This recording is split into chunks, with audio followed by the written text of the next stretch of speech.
Rachel. Welcome to my home in Solana Beach, California. Now, today is Sunday, and it's normally a day when I would be filming a workout video or a healthy food recipe for you.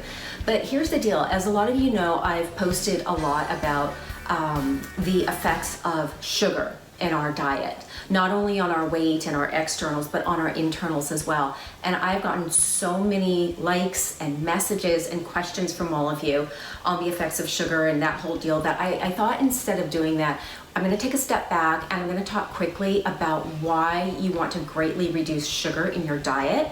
This is going to be, I think, an aha moment for you if you've ever struggled with your weight, and I think it's going to really make sense. Here's the deal on sugar. Americans on average today eat an average of 88 grams of sugar per day. The average American eats an average of 88 grams of sugar per day. Guess how many we should be having? According to the American Diabetes Association, we as women should have no more than 24. Men should have no more than 37 grams of sugar a day. So as women, we're eating 2 to 3, 4 times the amount of sugar, added sugar, that we should be eating according to the American Diabetes Association. And that is the reason why we are, well, it's one of the main reasons that as a society, we just keep getting fatter and fatter and fatter and more and more and more unhealthy. And it's the added sugar that permeates throughout our entire food culture, and sugar is in items that you wouldn't even think of. And so here's the deal.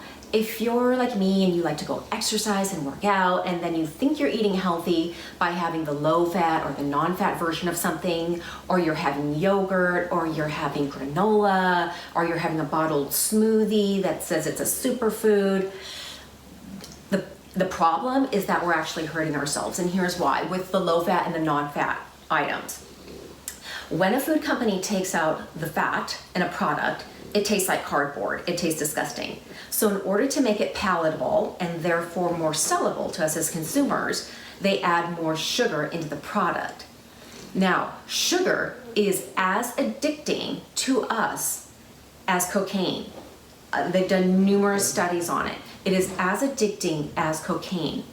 And it is just as injurious to our bodies as cigarettes and tobacco. Numerous studies have shown this.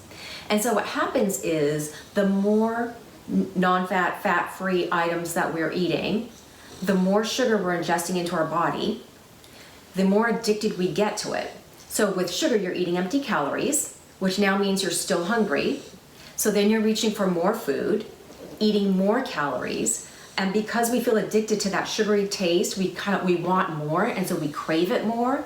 So then we're reaching for even more food. In addition to that, so that's one side of it, it's all of the calories.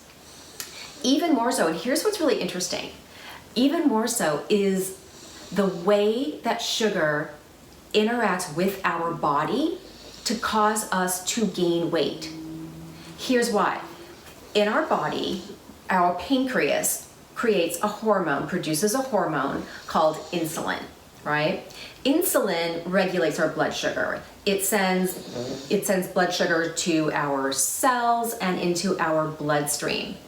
Now, when we eat too much sugar, think of it as a downpour. So instead of a little sprinkle where the insulin can manage it nice and smoothly, think of it as a downpour, which sends our pancreas into overdrive, producing way more insulin, and the insulin is freaking out trying to accommodate all of the sugar that's coming into our body. And what it does is it signals our body and it says, stop burning fat and start storing fat, right? Stop burning it, start storing it, because there's plenty of energy. That contributes to the weight gain. And so that's what I'm talking about when I say, if you're going into the gym and doing a workout and then coming home and we think we're eating healthy, but you're ingesting too much added sugar on a daily basis, we're actually harming ourselves. And that's aside from all of the other detriment that sugar does to us, which is it really contributes to ruining our skin. It ages us much, much quicker. It contributes to a fatty liver. It contributes to type 2 diabetes. And so here's what I want you to do. It sounds simple enough, and honestly, it actually is. You just have to be really diligent. Ignore the packaging on the front of a food. and you're gonna flip it around and look at the label. And here's why. It can be really confusing, and it's so annoying to me that this is actually legal, where you'll see something that says, like for example, there's this Odwalla smoothie drink, and it's promoted as a healthy, nutritious drink, as the original superfood, but you flip it around and it's got like 39 or 49 grams of sugar in it. It's ridiculous. And so ignore what something says on the front of the label, because that's the spin, that's the marketing, that's what they want you to read in order to buy their product. You're turning it around and you're going to look at the amount of sugar in the product, and you're going to look at the ingredient label. The first 3 ingredients are always the ingredients that are the most prevalent, because they're listed in order of the first ingredient is the most prevalent in the product, the last ingredient is the least prevalent in the product. So you look at the first, 1 to 3, 4, 5 ingredients in a product in order to ascertain if it has a lot of sugar. And if it does, put it back. So if you want to learn more about sugar and read a little more of the blogs that I've posted on it, including the 6 healthy foods that are actually bad for us, go to my blog, AnnieParkerConfidential.com, your resource for fitness, wellness, style, and living your most amazing life beautifully. See you on the blog.